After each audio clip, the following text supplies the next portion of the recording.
Bem-vindos à TV Cresce Alagoas, o canal de notícias do Conselho Regional dos Corretores de Imóveis do Estado de Alagoas.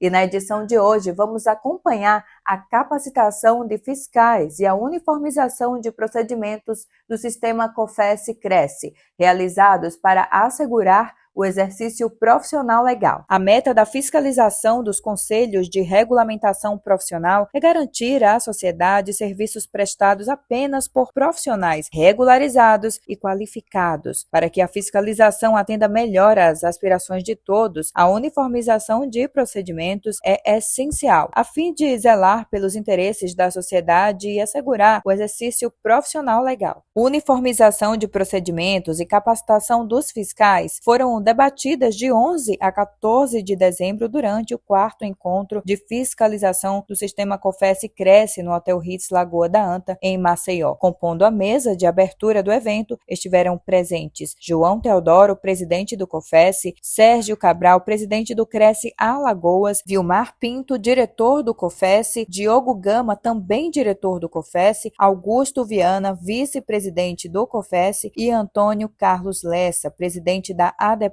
Alagoas. Além dos ensinamentos transmitidos, o encontro foi marcado pelo profissionalismo dos envolvidos. Durante 3 dias, a dedicação, responsabilidade, companheirismo e amizade entre participantes e organizadores foram fundamentais para o grande sucesso do evento. O reconhecimento de um trabalho bem feito foi muito importante para a motivação de todos. Nesse sentido, a diretoria do Cresce Alagoas agradece e compartilha este sucesso com palestrantes, diretores e presidentes do COFES, conselheiros e fiscais dos Cresces. Eu convido o senhor Isaías Rodrigues Aquino, coordenador de fiscalização do Cresce Paraná. Boa tarde a todos. É um prazer enorme estar juntos novamente com todos os presidentes, nossos diretores, os coordenadores, os fiscais, todo o pessoal, para a gente estar nesse bate-papo, aprendendo mutuamente, tanto de lá como de aqui, e sempre lembrando que o que a gente está trazendo, que a gente vem conversando, às vezes é a experiência da nosso regional.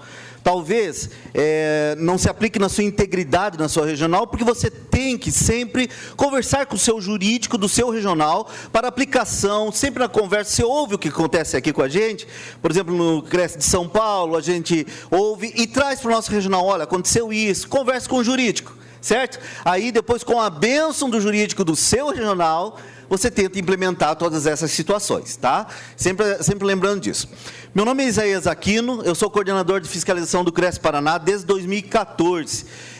Adentrei ao Cresce pelo concurso de 2012, em 2014 fui alçado a coordenador de fiscalização. Eu sou bacharel em Direito pela Universidade Estadual de Ponta Grossa e pós-graduado em Direito Imobiliário pela PUC Paraná. E desde então nós vemos trabalhando rigorosamente no combate do exercício legal da profissão e em outras medidas procurando sempre lembrar que nós da fiscalização, o que nós somos? Escravos da legalidade. Tá? Nós somos escravos da legalidade, a gente obedece às normas legais, sempre lembrando isso, tá? É uma coisa que nós temos que ter em mente de todo fiscal, que você vai atuar, a sua atuação é dentro da legalidade, ok? Então, quando nós fomos chamados para conversar com vocês, para ter esse bate-papo, o Júnior falou assim, ó, tem várias dúvidas, e o Júnior acho que ligou para cada coordenador, conversou com cada coordenador, qual que é a dúvida, qual que é isso? Então, você pode estar vendo que as palestras estão abordando essas dúvidas específicas da fiscalização. E nós escolhemos uma das questões sobre multipropriedade, tá? Que é aquelas coisas assim, o fiscal entra dentro do plantão de vendas e fala assim, o que você está fazendo? Não, mas eu não vendo imóveis, eu vendo cotas. Você não tem que me fiscalizar por causa disso, porque eu vendo cotas. Lembram disso? Acontece? Acontece muito. Muito. E às vezes, quando o fiscal está despreparado, aquilo já dá o friozinho na barriga. O que eu faço? Que cota é essa? Pessoal, e aqui vai um grande lembrete. Não dá mais para nós trabalharmos na fiscalização sem ter um mínimo de conhecimento. Nós precisamos estar estudando o tempo todo. Porque o mercado imobiliário é muito dinâmico e muito rápido. E nós temos que acompanhar isso. Certo? Então, o mínimo de conhecimento nós temos que ter, procurar se informar o que é, o que não é, para que a gente possa estar preparados para fiscalizar com propriedade o mercado imobiliário. Então, nós vamos começar os aspectos jurídicos, e nós vamos falar sobre a multipropriedade, que ela está regulamentada por essa lei aqui, tá? E o que é mais importante? Gente, preste atenção aqui. Se você é fiscal, sair daqui sabendo a diferença entre multipropriedade e timeshare, eu ganhei a tarde. Porque você vai entender e vai saber como fiscalizar quando entrar no plantão de vendas. Saber essa diferença entre multipropriedade e timeshare. Lembrando, a visão que eu estou trazendo aqui não é para a visão para o corretor de imóveis, é a visão para o fiscal. Tá? A visão do fiscal é uma específica, para você entender qual que é a diferença de uma e de outra, qual que tem que ter a atuação do corretor de imóveis para venda, e não de vantagens ou coisas assim para o corretor de imóveis. Isso seria uma outra palestra, ok? Então vamos lá. Antes de nós entrar propriamente em multipropriedade, nós precisamos relembrar 2 conceitos básicos da nossa atuação. 2 conceitinhos básicos da nossa atuação. Ah, Isaías, mas eu já estou cansado desse primeiro conceito. Mas tem fiscal novo.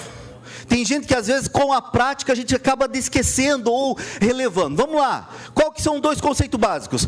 Qual a função legal do corretor de imóveis e o conceito de direito real, especificamente o de propriedade. Eu tentei tirar o máximo de juridiquês dessa fala nossa. Para quê? Para que se faça entender a todo mundo, tá? Então vamos para o primeiro. Vamos lembrar. Qual que é a função do corretor de imóveis? Para nós não ficar lendo ali, a função do corretor de imóveis, ele intermedia negócios de terceiros, certo? Ele aproxima partes, ele aproxima um comprador de um vendedor. O negócio não é dele, o imóvel não é dele, o imóvel é de um terceiro, e ele faz essa aproximação das partes. Correto até aqui?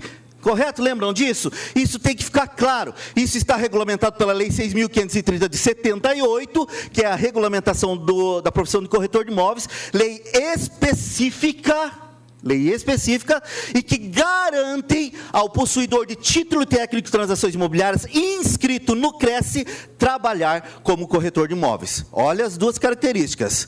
Técnico em transações imobiliárias inscrito no CRESSE garante, por essa lei, que ele venda o imóvel do terceiro. Ok? E o Código Civil, como o doutor falou, que é maravilhoso, ele dedicou, é a única profissão mesmo, que ele dedicou um capítulo para vocês. Para nós não, para o corretor de imóveis, tá? Que é a partir do artigo 722. E olha o que ele diz ali, ó. Nos artigos 722 a 729 do Código Civil, regula a atividade da corretagem, estabelecendo algumas obrigações e direitos. O artigo 722, por exemplo, define o corretor como aquele que promove a aproximação de interessados para a realização do negócio. Veja, não é a nossa legislação específica, é o próprio Código Civil que diz isso. O próprio Código Civil já vinha dizendo isso, que o corretor faz o quê? Essa aproximação. Isso é importante a gente lembrar, tá? Vamos lembrar isso aqui. Por quê? Porque lá na diferenciação entre multipropriedade e timeshare, isso vai fazer total diferença. Total diferença. Outra coisa, o direito real é um conceito jurídico que ele faz o quê? A ligação entre uma pessoa e uma coisa, o bem, tá? Isso é muito importante.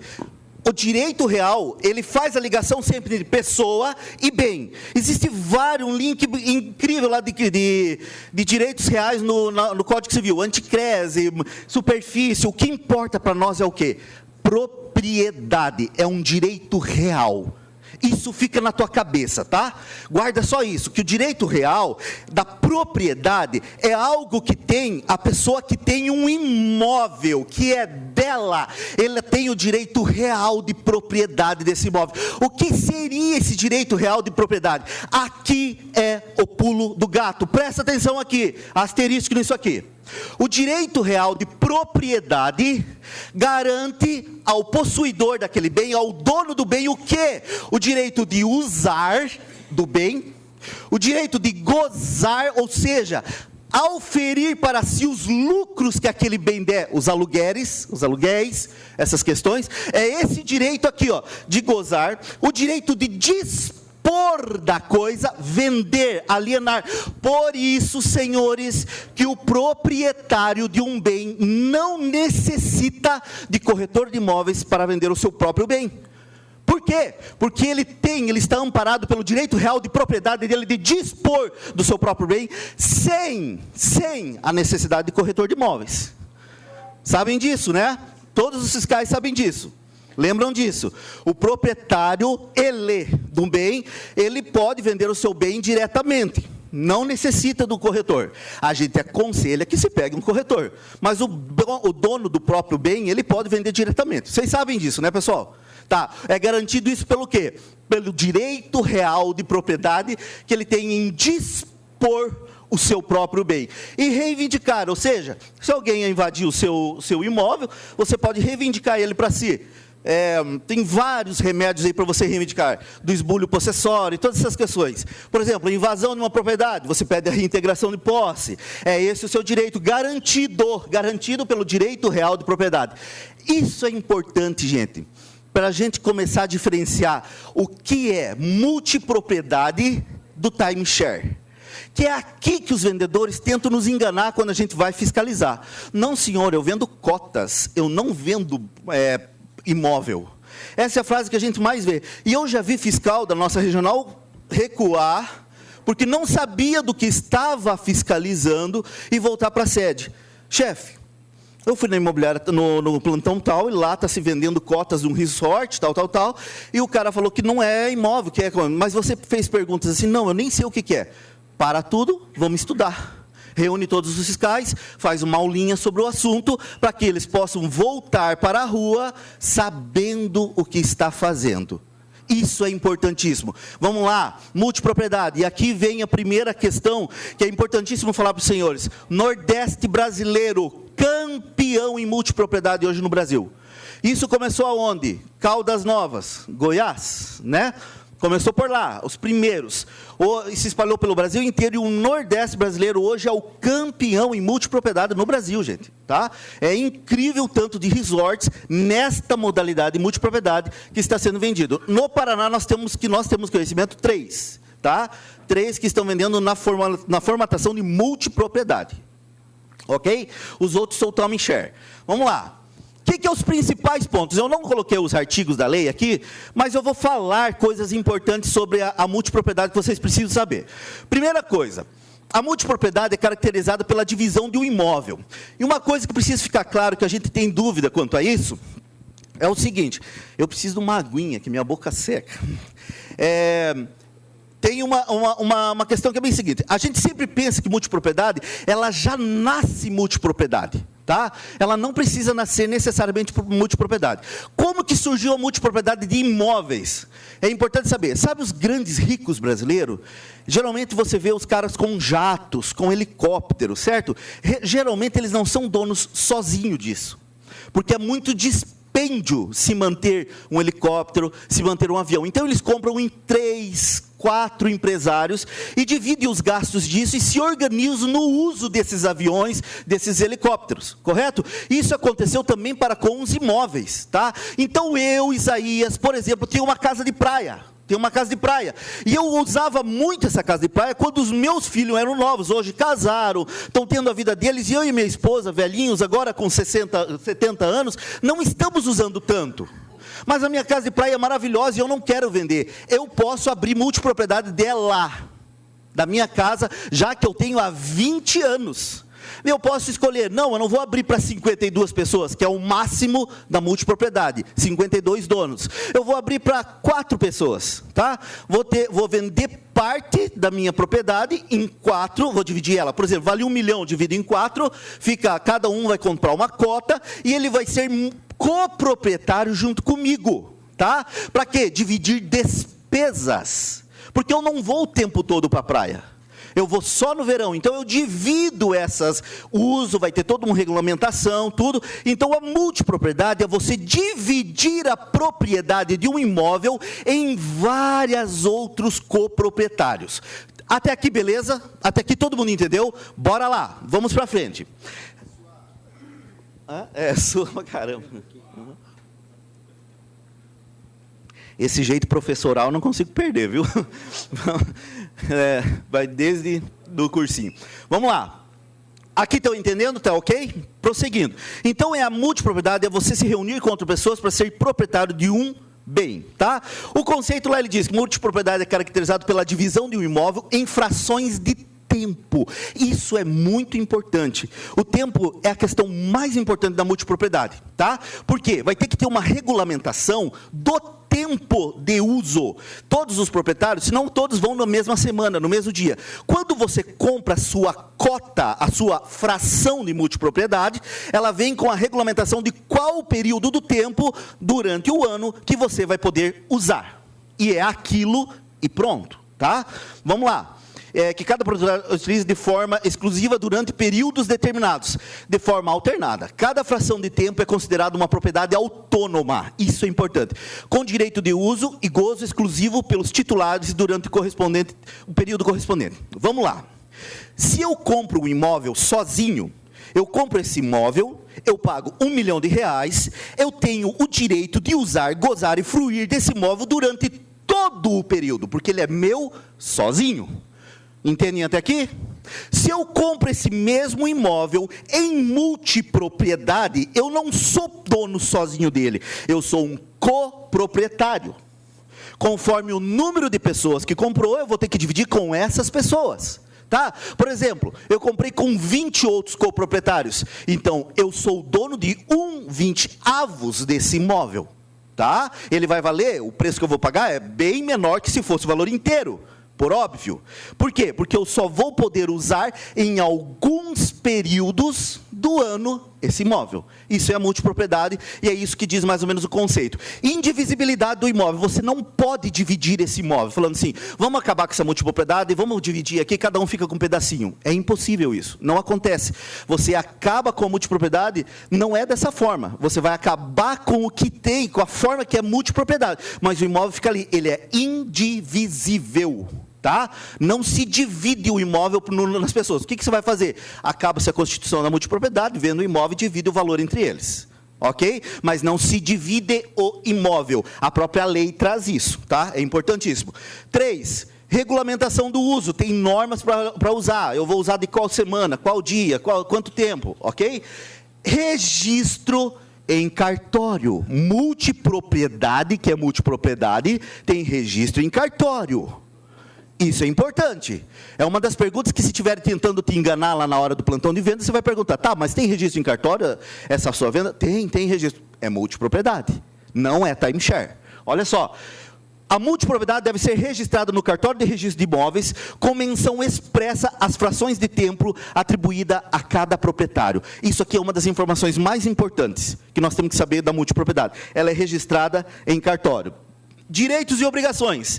Cada multiproprietário tem os direitos de uso, mas também tem as obrigações de divisão, a divisão dos gastos, a divisão da manutenção do imóvel. Então, é como se fosse o seu imóvel, mas o problema é que é o seguinte, como você é coproprietário, quando vocês se reunirem e dizer, vamos reformar em tal época, se você tem dinheiro ou não tem dinheiro, se foi decidido pela maioria, você vai ter que reformar, ok? Então, você tem o quê? Direitos e obrigações. Tá. Aqui que vem o negócio. Então, quer dizer que multipropriedade, a fração da multipropriedade pode ser comercializada. Claro que pode. Isso é claro, pode ser comercializada. Ó, o que eu queria que você entendesse? Se eu compro um imóvel, ele é todo meu. Agora, se eu compro partilhado, eu tenho que ver o seguinte, eu não tenho um imóvel só para mim. Certo? Mas como ele é multipropriedade, se eu comprei e ele me arrependi, eu posso fazer o quê? Eu posso vender essa minha cota de multipropriedade. Eu estou falando do imóvel quando ele não é vendido já desde o seu início de multipropriedade, ok? Então, ó, a fração da multipropriedade, regulamentada pela Lei 13.777, pode ser comercializada. Essa lei permite que cada fração de tempo seja considerada uma propriedade autônoma. Então, o proprietário de uma cota de uma copropriedade, no seu período, ele é dono total daquele imóvel. Ele tem todos os direitos de propriedade naquele tempo dele. Tá? Somente naquele tempo dele. A ideia é sempre a seguinte, é o mesmo direito de um proprietário que tem do imóvel todo, porque ele é sozinho nele. Mas na multipropriedade, naquele período específico de tempo, ele é o proprietário integral ali naquele tempo, certo? Tirando aquele tempo, ele vira o coproprietário junto com todos os outros. Mas naquele período de tempo, ele é o proprietário integral do imóvel. O que significa que você tem liberdade para alienar, vender, alugar e transferir a sua fração, independentemente dos outros coproprietários. Por quê? Porque só vai valer o direito de preferência na copropriedade se estiver expresso na regulamentação, tá? A lei diz isso. Se você é dono de uma cota de copropriedade e não tem expresso naquela regulamentação que administra a copropriedade, que tem que exercer o direito de preferência, você pode vender sem anuência dos outros coproprietários. Isso é bacana demais. Agora, se tiver menção expressa no ordenamento jurídico da administração da copropriedade, que tem que ter direito de preferência, você vai ter que oferecer para todos os outros coproprietários antes de vender. Ok? Alguma dúvida até aqui? Hã? A locação, se você é dono, você pode locar. Normalmente sem pedir autorização, tá? Observado dentro dos seus dias e observado o seguinte: se no seu condomínio, na sua regulamentação de condomínio, há permitido que você loque. Entendeu? É a mesma coisa que está acontecendo hoje com a Airbnb nos apartamentos. Tem condomínios que não estão permitindo mais alocar pelo Airbnb, pela rotatividade de pessoa e pelo perigo, tá? Então tem que olhar essa situação, mas você tem direito de locar. Isso é um direito próprio seu, tá? Vamos lá. Em comum acordo. Outra coisa, se um móvel que está lá dentro você não gosta, você não pode trocar. Tem que passar pela tua administração lá, para permitir troca de cor, troca de luminária, troca. Gente, se você quer um imóvel para colocar do teu jeito, compre sozinho. Compra sozinho, tá? Agora, se você vai ter algo em copropriedade, saiba, você não vai poder mudar nada sem a autorização de todos os outros coproprietários. Ok? As benfeitorias e tudo. Beleza? Vamos em frente. Aqui vem o que nós queremos mais importante para nós. Quem pode negociar cotas de multipropriedade? Tá? Eu fui fazendo perguntas que eu acho que seria importante para os senhores, para trazer as respostas. Quem pode comprar as cotas de multipropriedade? Quem pode negociar as cotas de multipropriedade? Por óbvio, o próprio proprietário, como nós já vimos, ele tem o direito real de propriedade, então ele pode usar, gozar, fruir e alienar a coisa, então ele pode vender, o próprio proprietário pode vender sozinho, tá? Aqui tem algumas coisas que são importantes, mas eu não vou abordar, que são importantes não, que são detalhes, tá? Que não precisa, já falei bastante sobre isso, por causa do avançado da hora, nós vamos indo para frente. Então, o proprietário das cotas, ele pode vender sozinho, sem ter um corretor de imóveis. Lembrando que é lógico que você, fiscal, vai sempre se deparar com uma situação dessa, vai falar assim, olha, eu te aconselho que contrate um corretor de imóveis para fazer essa venda para você, tá? Por quê? Segurança, maior segurança para ele, tá? Quem mais pode?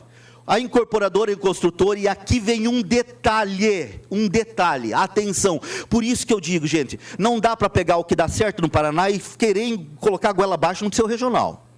O que dá certo em São Paulo, colocar a goela abaixo no seu regional. Porque existem situações específicas em cada estado que nos limitam a algumas atuações. Quer ver o exemplo?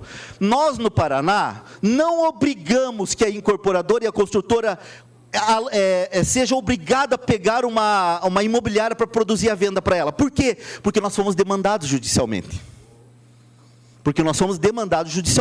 Entende? Obrigado, irmão. Então, assim, se no seu regional isso não acontece, tem regionais que eu sei que obrigam, a incorporadora não pode vender sozinha.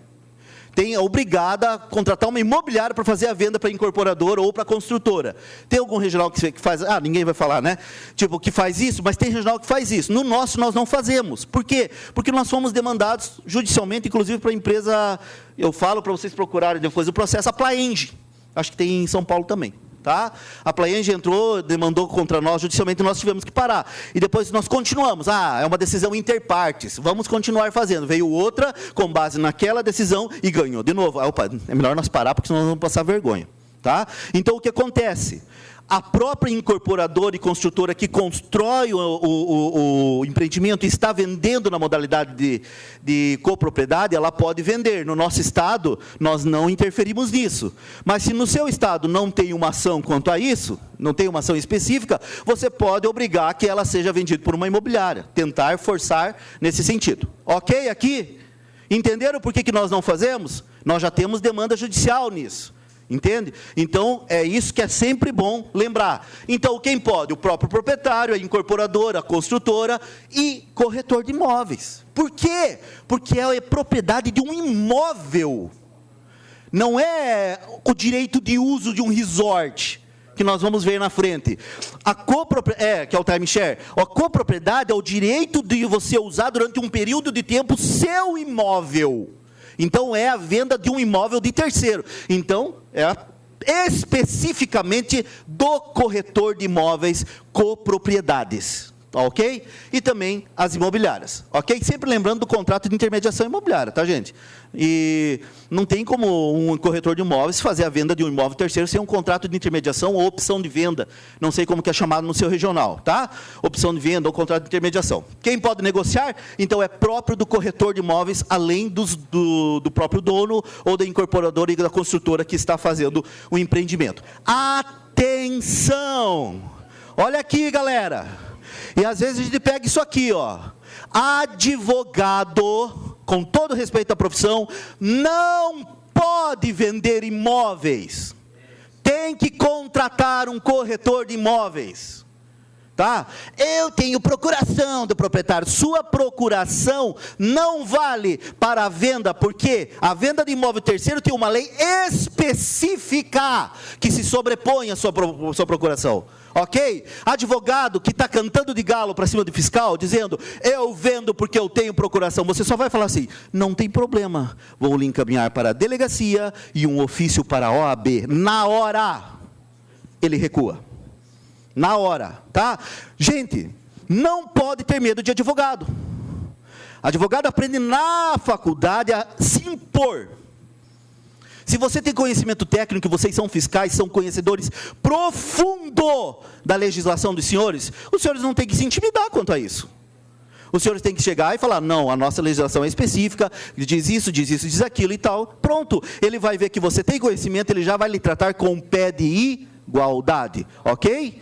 Tá? Não se intimidem, tenham conhecimento. Lembra que o doutor falou, conhecimento é poder. Isso é verdade, ok? O advogado pode fazer o quê? Ele pode representar o proprietário e ele pode auxiliar na instituição de uma multipropriedade ou na confecção dos contratos, essas coisas assim. Mas vender o imóvel diretamente, a procuração não dá direito a ele a isso, ok? Vamos para frente. Observações importantíssimas, e eu quero frisar essa aqui, ó. As outras eu nem vou falar. Precisa de formalidade própria, registro em cartório, já falei. Olha só o que incide na cota, na fração da multipropriedade. O vendedor, alienante e o comprador devem observar a incidência de impostos como ITBI, Imposto de Transmissão de Bens Imóveis.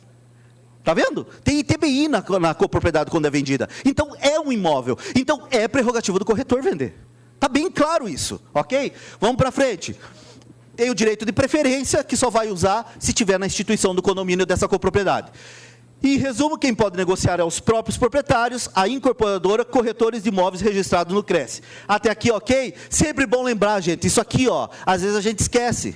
Nós temos essa função aqui também, ó.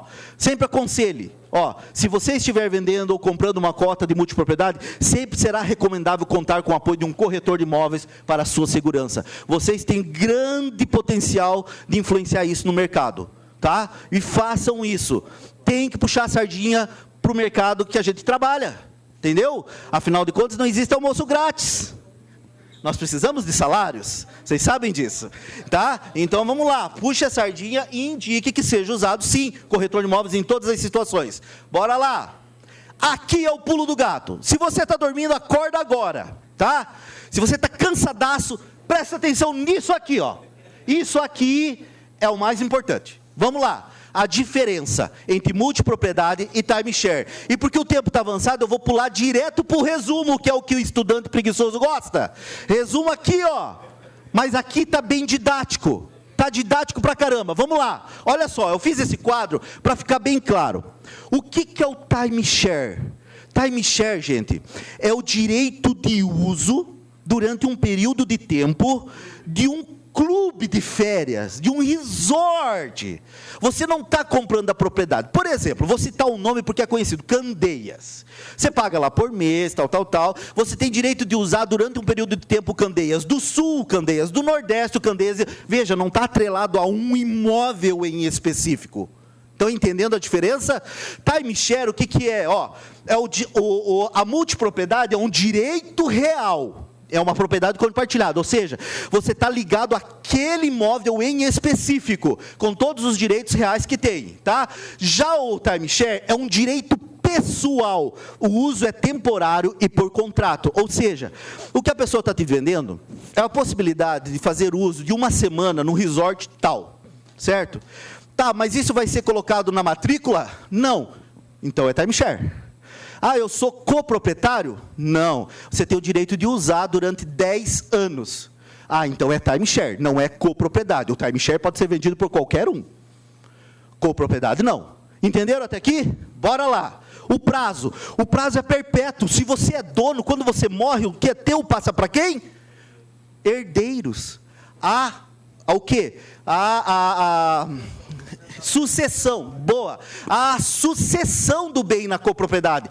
Aqui, se o dono daquela cota do timeshare morrer, o prazo é determinado pelo contrato e geralmente se extingue com a morte também. Entende? O prazo aqui geralmente é 10 anos, 15 anos, 20 anos de uso, mais ou menos esse valor, ok? Vamos para frente. Registro. A multipropriedade sempre será registrada em cartório. O timeshare é um contrato privado, gente. É um contrato privado sem registro em cartório. É um contrato em que as partes fazem entre si, tá? Eu vou pagar tantos reais por mês, tal, e vou ter direito de uma semana por uso num dos resorts do senhor, ou nesse resort em específico, ok? Exatamente. Vamos lá. Hereditariedade pode ser herdado, tá? Não é herdado, o vínculo é o do contrato, e geralmente lá no contrato tem que ele expira com a morte, ok? Próximo, flexibilidade de uso, geralmente fixo ou rotativo no mesmo imóvel, muitas vezes permite troca entre locais, ou seja, você pode ficar no Candeias daqui, no Candeias de lá, não importa, não está fixado num local só, ok? Regulamentação, a multipropriedade tem uma regulamentação própria, e o timeshare, porque é um contrato de compra e venda ali de um serviço, o Código de Defesa do Consumidor e a Lei Geral de Contratos, ok? Então, olha lá, fiscal chegou no plantão de vendas, caso prático, eu não vendo imóveis, eu vendo cota. Agora, os nossos fiscais preparados, do jeito que estarão, vão falar assim, legal, mas é cota de timeshare ou cota de copropriedade? Droga, eles estudaram. Agora eles sabem. Aí vem as outras perguntas. Agora você sabe o que é copropriedade, tá? Eu vou ser coproprietário disso aqui ou só vou ter o direito de uso durante um período de tempo? E aí você vai desmitificando para você identificar o que está sendo comercializado. Quando você identifica, é copropriedade, é multipropriedade, quem tem que vender é corretor de imóveis. Se ele não tem inscrição, exercício ilegal da profissão. Ok?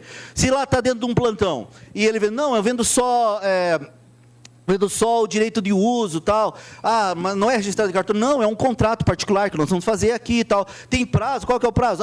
Por 10 anos, 15 anos, você já está identificando que não é copropriedade, que é timeshare, então esse qualquer um pode vender, tá? Qualquer vendedor pode vender. Qual? É 18.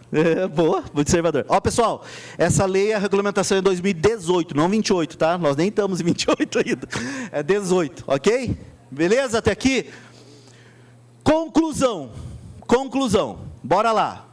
Não há o que se falar em venda de cotas de multipropriedade sem a presença de um corretor de imóveis, devidamente credenciado no CRESSE de sua região, visto que trata-se de venda de fração de imóvel de terceiro, com matrícula individualizada e com as características próprias de um imóvel já anteriormente abordados, tá? Eu vou deixar para você ler depois com calma isso aqui, tá? É aí porque nós não temos tempo, a gente está fazendo en passant aqui, porque já são, e eu tenho que abordar mais um tema rapidinho, 17h33, ok? Então, eu vou mandar isso aqui para todo mundo, vai estar lá no grupo. Se você, outra coisa, olha aqui, quem quiser se inteirar mais aqui, o Cresce São Paulo tem a TV Cresce, que é brilhante, brilhante, até parabenizar Júlio, o doutor Viana, o pessoal, porque é muito brilhante. Esse específico, multipropriedade, Cresce Esclarece, é o 504. 504 ali, né? 504, assistam. É um advogado especialista, o doutor Durval Salge, ele é especialista, o escritório dele é especialista em multipropriedade, e ele explica de uma maneira muito didática, o que é mais legal de ouvir, tá? Então tem uma corretora que está perguntando para ele várias coisas, até para os corretores é muito bom, que tira muita dúvida, que para nós não é tão importante, mas para os corretores é muito bacana, tá? E para os fiscais é interessantíssimo esse vídeo aqui, curtíssimo, bom de ouvir, didático pra caramba. Cresce Esclarece, número 504, sobre multipropriedade. Recomendo muito que vocês olhem isso aqui, beleza? E quero agradecer essa primeira parte. Júnior, você quer que faça a segunda parte ou não? Então tá. Então, beleza. Coloque a segunda ali, que é rápido. Eu prometo, era para ser em 1 hora, isso aqui eu fiz em meia hora. Vamos fazer em 15 minutos a segunda. É rapidão, ok? Vamos falar, pessoal, sobre a questão dos consórcios, que nós estamos tendo muito trabalho em tudo quanto é canto, e nós conseguimos acabar no Paraná com esse problema aqui, tá? E vou explicar. Lógico, sempre lembrando, gente, o que a gente aplicou lá, quem sabe não dê para aplicar, ou não sei como que é a situação, aí você vai conversar com o seu jurídico, tá? Com o seu presidente, e vocês vão decidir como fazer lá, tá bom? Tá, consórcios e o mercado imobiliário, propaganda enganosa. A grande questão, para eu resumir ali, o que acontece? O pessoal do consórcio, agora, principalmente o pessoal que vende consórcio imobiliário, o que eles fazem? Eles colocam a foto de uma casa lá, certo? E falam assim, trate conosco sem entrada, sem pesquisa do nome, sem financiamento, vem aqui, tantos R$1.000, às vezes muito abaixo do valor. Correto? É isso que acontece no Brasil inteiro, não é? Tá. Isso que acontece em todos os Cresces, nós começamos a ter uma onda, uma enxurrada de um consórcio em específico, que pelo que eu levantei é o mesmo que faz isso em outros estados, tá? Então é o seguinte, o que a gente fez? Foi até eles, falou, não, vocês não podem fazer isso, fizemos uma reunião, reunimos todos eles, tal, falou, não pode fazer isso, vocês não estão vendendo imóvel, tal. Mas percebam, ele não vende um imóvel específico, certo? Esse é o perigo de nós não conseguirmos, às vezes, caracterizar pelo exercício legal da profissão. Porque não há comercialização de um imóvel, certo? Há comercialização do quê? De uma cota consorcial, certo? Bora lá. Empresa de consórcio e seus limites na publicidade. Uma empresa de consórcio não pode fingir que está vendendo um imóvel específico para atrair clientes, quando, na verdade, está vendendo cotas de consórcio. Essa prática pode ser considerada o quê? Publicidade enganosa, o que é proibido pelo Código de Defesa do Consumidor. Nós atacamos eles por aqui. O que nós fizemos? Chamamos o PROCON, fizemos uma reunião. Tá? Uma reunião e falamos assim, está acontecendo isso no mercado imobiliário, está chegando diversas denúncias. Eles, o quê? Não pode. E vocês sabem que a multa do PROCON é pesadíssima. Sabem disso, né? A multa do PROCON é pesada. Eles fizeram, faça um levantamento de quem está fazendo isso e traga para nós. A gente fez o levantamento e, numa segunda fase, nós fomos com os fiscais do PROCON nesses lugares. Simplesmente, gente, saiu multa para todos os lados. E multas pesadíssimas. O que aconteceu? As próprias empresas que, por exemplo, vou citar nomes aqui, Multimarcas, a Demicon, elas não querem ter o nome delas atrelado a uma coisa ilegal. Elas não querem ter o nome delas atrelado a multas. O que elas chamaram? Chamaram todos os seus representantes e falaram assim, quem fizer isso aqui vai ser desligado, não poderá vender os nossos consórcios. Por quê? Porque foram multados pesadamente. Tá? Pesadamente nessas questões. Olha lá, o artigo 37 do Código de Defesa do Consumidor define como enganosa qualquer publicidade que induza o consumidor a erro, é o caso ali. Muitas pessoas incautas acham que podem comprar uma casa com aquele valor, que não vai ter pesquisa, que não vai ter nada. Gente, tem gente que acredita. Entendeu? Então, não pode ter que induz a pessoa a erro, seja por omissão ou por informação falsa. Outra coisa, sabe o que foi pior no Paraná? Eles copiaram uma casa da plataforma de uma imobiliária. Foram lá, pegaram a foto do site da imobiliária e colocaram, pam, vendo essa casa, valor e não sei o quê, gente, induzindo ao erro, totalmente, informação falsa, não é aquela casa, não pode isso acontecer. E eles são punidos severamente pelo PROCON com multa, tá? Olha só. Todo consumidor tem direito à informação clara. Olha o que diz o artigo 6º, tá? O artigo 6º do CDC assegura ao consumidor o direito de informações claras, precisas, sobre produtos e serviços. Então, quando eu olho uma propaganda, eu tenho que ter certeza que eu estou comprando ali o quê? Um imóvel. De que forma? Ou por financiamento, ou por pagamento à vista. Eu não posso ter dúvida. Tá?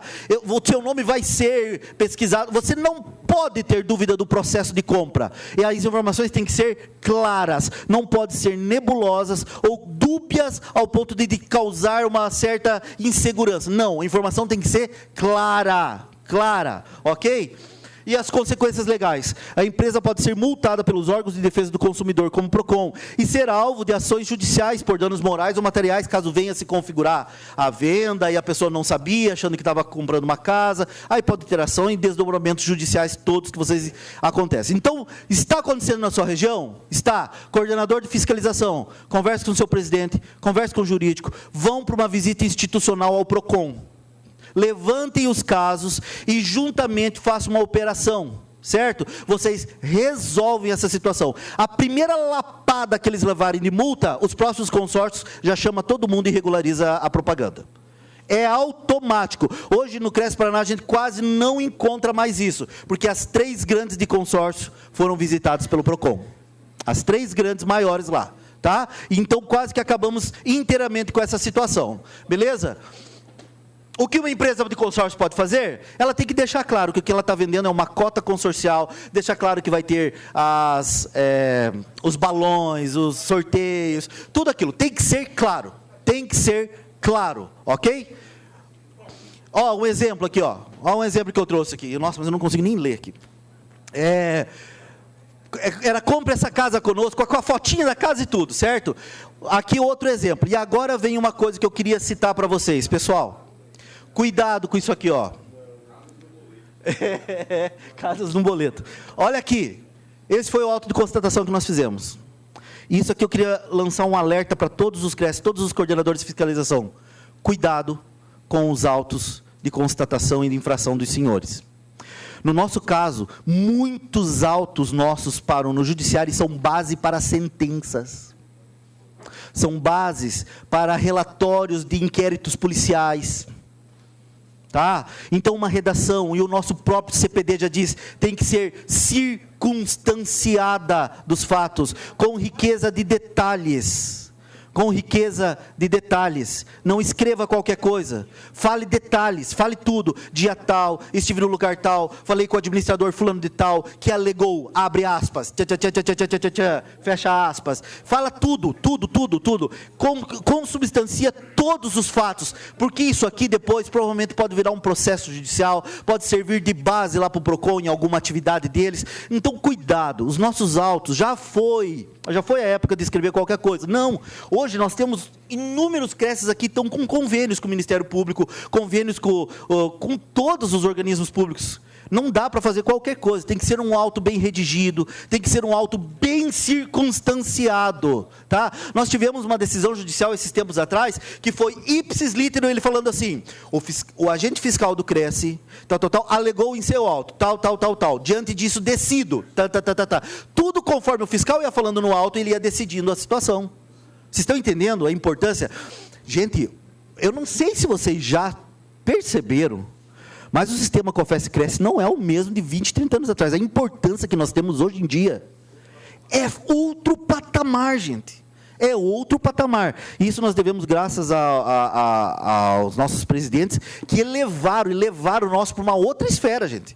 Uma outra esfera. A importância que nós temos hoje perante um órgão público não se iguala. Nós somos tratados de igual para igual em uma audiência. Simplesmente aconteceu isso, numa audiência nossa. O promotor chegou... senhor agente fiscal, o senhor é concursado lá? Sim, é uma autarquia pública, concursado. O senhor tem nível superior? Sim, é nível superior. Que legal. Por favor, me passa aí toda a fundamentação para eu fazer minha... Ele falou isso. Por quê? Porque geralmente ele não está, o promotor não está habituado com todas as esferas alguma coisa muito específica como é a nossa área, ele simplesmente, que legal, então, agente fiscal, me passa aí toda a fundamentação para a caracterização do exercício legal da profissão. E o fiscal foi falando, artigo tal, e aqui, tal. Obrigado, com isso aqui eu já posso fazer meu documento. Entendeu? Se é um fiscal despreparado, nós precisamos acompanhar o nosso sistema. O nosso sistema está voando de representatividade. E nós temos que acompanhar isso. Com o quê? Com estudo, com aperfeiçoamento, mais esses encontros, troca de ideias, mais... Gente, vocês não têm noção o quanto nós copiamos as coisas dos outros estados. Eu copio tudo que eu acho interessante. Eu ligo para o Tibério, eu ligo para o Júlio muito. Eu ligo para o Piauí, o Daniel, eu já conversei com o Daniel lá no Piauí. Daniel, como é que é isso? Ligo para o Marlon. Eu fui lá no Cresce Brasília, tudo que eu achei que era legal lá, eu copio. Por quê, gente? Nós somos um sistema. Nós somos um sistema Confesse e Cresce. Está dando certo lá em São Paulo, por que eu não vou trazer para o Paraná? Que bobeira é esse? Que orgulho besta é esse? Não, nós somos um sistema, vamos trabalhar. Se você precisa qualquer coisa, liga para a gente. Um monte de gente liga para mim, eu dou todos os documentos que nós temos lá. Tem isso daqui, pode usar isso aqui, tá? Assim, eu sempre falo, fale com o seu jurídico e adapte à realidade de vocês. Tá? Eu falo por que do jurídico? Porque o jurídico, no final, que vai embasar para o presidente, fala assim, presidente, isso aqui não dá para nós fazer, não. É ou não é o jurídico, senhores presidentes? É o jurídico que vai conversar com os senhores e vai falar, isso não, isso sim, tá? Então, vamos trocar mais figurinhas, vamos estar juntos, levem essas situações, discutam, conversem com as situações, o que dá certo. Isso que o Júlio sofreu, que o Cresce São Paulo sofreu, a gente sofreu lá em Curitiba. Certo? Mas nós não chegamos ao ponto de ter que entrar com a ação. Na visita institucional, a gente resolveu. Mas se não resolvesse... Graças a Deus que o Cresce de São Paulo já sofreu com isso. Porque agora eu tenho de quem copiar a saída. Vocês estão entendendo? Nós precisamos trocar informações. Nós precisamos ser um sistema ao ponto de se abrir e se ajudar, gente. Tá? Se nós, coordenadores, não tivermos essa visão, a gente vai afundar com o seu Cresce lá. Tá? Troque informação, não tenha vergonha. Troque, se está dando certo, compartilha lá no grupo. A gente copia, a gente faz, a gente implementa, aperfeiçoa. Isso é ser sistema Confesse Cresce. Ok? E nós copiamos o Crescicom, não sei de qual regional. Nós não tínhamos, e a gente copiou de quem? A gente copiou do Rio Grande do Sul, lá do Kleber.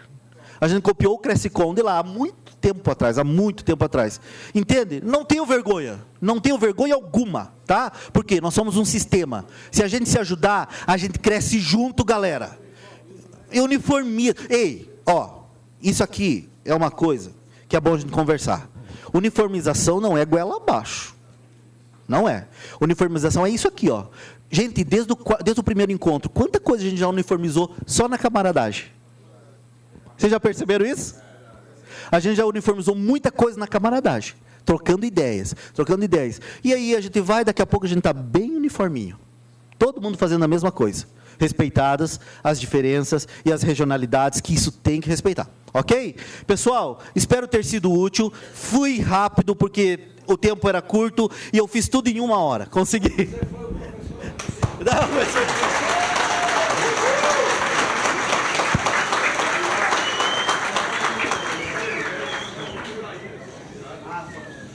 Obrigada por suas contribuições, senhor Isaías.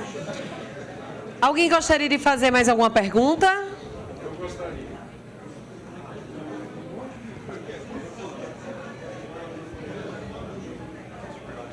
Isaías, uma pergunta bem simplinha aí, sobre a multipropriedade ainda. Você disse que a Plaenge faz a venda lá no Paraná. Senhoras e senhores, não terminou não. Mas quem da Plaenge, o dono da Plaenge, vai com o umbigo no balcão vender as unidades lá? Não, é aquela questão seguinte, não que ele venda multipropriedade em específico, né? É a questão de... Pessoal, o nosso presidente do Mato Grosso perguntou, quando eu falei sobre aquela questão da incorporadora e a construtora poder fazer a venda direta sem ter uma imobiliária, correto? Porque teve uma decisão judicial que nós queríamos obrigar eles a contratar uma imobiliária para fazer a venda dos imóveis dele. Porque a gente entendia falando o seguinte, a construtora não pode vender. A gente forçou essa questão. Foi entrado na justiça contra o Cresce e foi decidido que não. Se a construtora construiu o imóvel, está tudo no nome dela, os funcionários CLTs dela podem vender. Nós perdemos. Mas então... exato, causa revolta. Legal.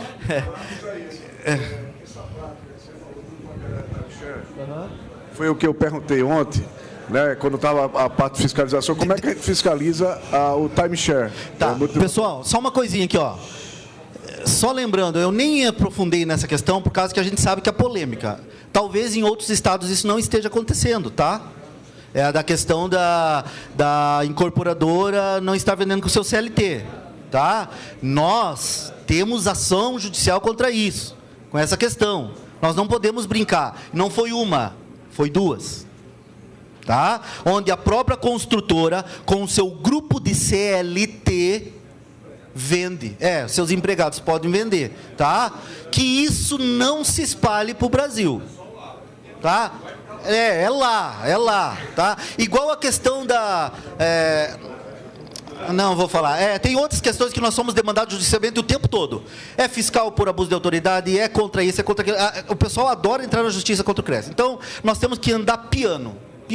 A pergunta dele é como fiscaliza o timeshare, né? Não foi como fiscaliza. Não? Eu perguntei ontem a parte da fiscalização do timeshare e você hoje, com maestria, você conseguiu fazer a comparação. Porque, lembrando que isso vem lá, que você está num parque da Ardini, você está passando para ali, o pessoal fica ali oferecendo.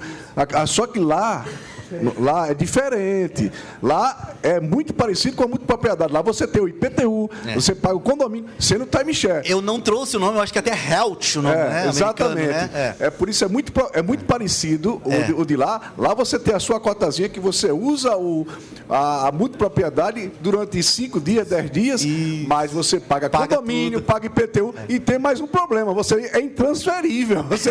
Você morre com ela, né?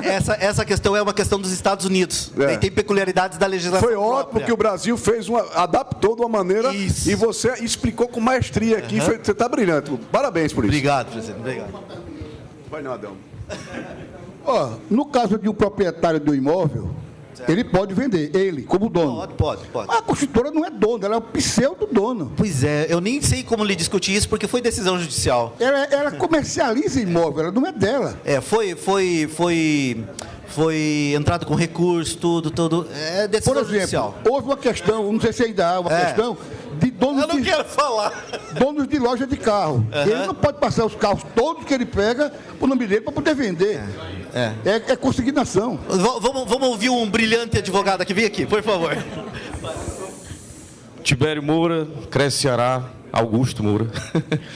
Meus amigos, é o seguinte, tem uma decisão do STJ sobre isso, né? Doutor Nilson sabe bem, né, doutor Nilson? Como é que a gente faz para poder atuar forte nisso daí? A maioria desse pessoal que tem essa decisão, né, que até lá no Ceará a gente foi confrontado, não foi, Regis? Pronto. A maioria desse pessoal que vende, fica lá na linha de frente, não é seletista, não. Exato. A decisão é bem clara, está lá no STJ. Tem que ser seletista, entendeu, doutor Márcio? Tem que ser seletista. A maioria não tem nem contrato, sequer contrato. Então, temos uma expressão lá no Ceará, se me permitem aqui pelo horário, já passou, 18 horas, pode falar? Taca o pau da Gouveia, que é um cantor lá, um sanfoneiro. Então, nós mandamos para o judiciário, graças a Deus, até agora estamos tendo êxito. Exatamente. Entendeu? Pode ser que tenhamos um problema, esperamos que não, mas o sistema COFES cresce, até então não formulou, né, nada de orientação que não faça. Né? Até porque é regional isso. Isso, exatamente. Então, nós damos andamento. Tá E bom? outra questão, tem como dar a volta nisso, e a gente dá. Tá? Uma conversa, às vezes, inclusive teve uma das empresas que já voltou atrás, demitiu todo mundo e preferiu ter corretores. Então, complementando a isso, tem muitos casos que tem corretores lá no Ceará, muito acontece. Corretores de diversos estados, até dos meus colegas aqui, de outros regionais, que estão lá, de forma irregular, inclusive, que não tem nada de secundária nem nada, enfim. Então acontece muito. O estudo mais aprofundado, de acordo com as peculiaridades, vamos trocando figurinhas e vamos crescendo como cá estamos, graças a Deus. A ideia nossa no Paraná foi o seguinte, a gente teve uma conversa bem séria com o diretor e falou assim, você quer ter tudo seletista? Tá tudo certinho? Todo mundo é seletista mesmo? Porque nós vamos fazer um ofício ao Ministério do Trabalho. Tá? E, gente, se o Ministério do Trabalho vai, você sabe que ele não vê uma coisinha só. Sabe? Então, houve um recuo. E outra, enxurrada de ação trabalhista. Porque corretor de imóveis trabalha como um cavalo para essa gente. Eles simplesmente exploravam de 12 horas de plantão. Entendeu? Enxurradas de ações trabalhistas que simplesmente falou, não vale a pena ter CLT, é melhor ter corretor autônomo. Voltaram atrás, uma empresa voltou atrás, contratou todos os corretores autônomos. Ok? Tá, mas nós temos, infelizmente, essa decisão. Essa coisa eu tinha que falar, porque eu preciso ser claro com os senhores. Algumas coisas, às vezes, a gente não pode fazer, não é porque a gente não quer ou quer ser rebelde ou quer ser inovador, é porque a gente é demandado judicialmente. E decisão judicial é cumpra-se. Ok? Bom, nós passamos por algo similar, eu posso falar os nomes, a MRV e a Direcional têm essa prática, mas eu tenho uma posição muito clara quanto a isso. Bom, são duas situações diferentes, e eu li a decisão, tentei reverter a decisão do STJ, ainda estou tentando, isso para efeitos normais. Para buscar a decisão. O que foi dito na decisão judicial, que foi uma liminar, que depois no mérito foi revogado no Distrito Federal. Que não configuraria exercício ilegal naquele caso incidental específico, não é erga omnes, não é pod, não tem nenhuma jurisprudência de âmbito nacional, que naquele caso afastaria a incidência de exercício ilegal da profissão diante da subordinação daquele cara, está fazendo o que manda. Mas isso é um aspecto pontual de responsabilização criminal e do ponto de vista do exercício ilegal contravenção penal, ponto. Não afasta a obrigatoriedade administrativa, porque a Lei 6.530 diz o quê? Que é privativo do corretor de imóveis. Então, não afasta o dever de inscrição junto ao Conselho o fato desse cidadão ter a carteira assinada. Nós somos advogados, por exemplo, eventualmente eu vou contar aqui meu defeito para vocês, eu sou advogado também, mas se eu for contratado, ainda que no regime seletista, eu terei que ter inscrição na ordem. Da mesma sorte, aquele cidadão que é contratado por imobiliária para venda, ele terá que ter inscrição no Conselho de Ordem. Aí vamos fazer a diferenciação, mas ele disse lá na ação, que depois no mérito não logrou êxito, para ficar claro, ele disse, eu estou vendendo bens próprios. Na cabeça do incorporador é isso. Só que no regime da incorporação não existe bem próprio, esse bem é destinado à mercância. Ele teria razão se ele estivesse vendendo a sede da empresa. Bens de uso da empresa.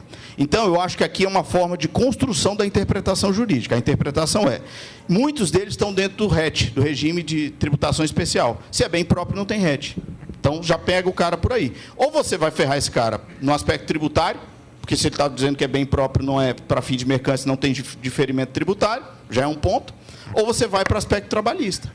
Porque aí, e mesmo no aspecto trabalhista, este corretor seletista, ele tem que ter a carteira assinada.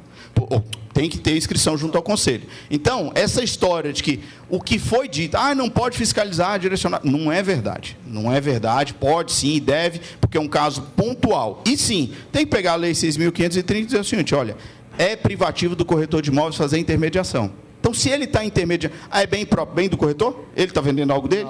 Não, mas é bem próprio da incorporadora que ele tem subordinação. É bem de uso da consultora? Não. É bem destinado à incorporação? Não tem essa de bem próprio. Incorporação não foi feita para uso próprio. É atividade mercantil. Inclusive, tem vantagem tributária para isso. Então, acho que a gente precisa só alinhar o entendimento. Por isso que eu adoro o direito, tem condições para todas as faces. Você olha disso, você pode ir aqui, olha lá. No nosso caso, no Paraná, nós tivemos as demandas e nós escolhemos não continuar. Por quê? Se nós continuássemos com outras consultoras, ia ser demandas e mais demandas, e isso ia virar para tudo.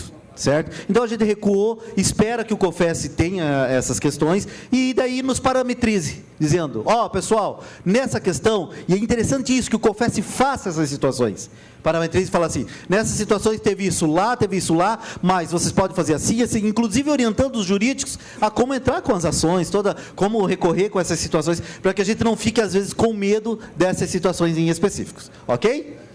Alguém gostaria de fazer uma última pergunta? Bom.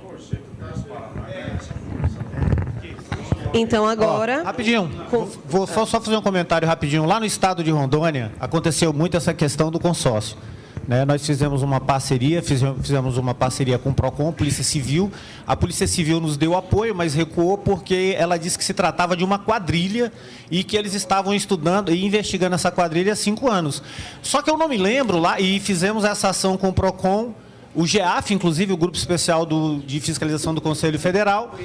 Foi, exatamente, né? E eu não lembro do PROCON ele ter multado as empresas que vocês fiscalizaram, eu não lembro disso. Isso. Mas não lembro, não. Mas o PROCON ele não multou, né? Nesse momento não. Ele não multou.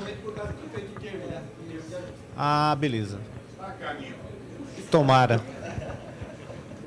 Obrigada pelas excelentes contribuições, senhor Isaías. E agora eu convido o superintendente do COFES, Jean Silva, para a entrega do certificado.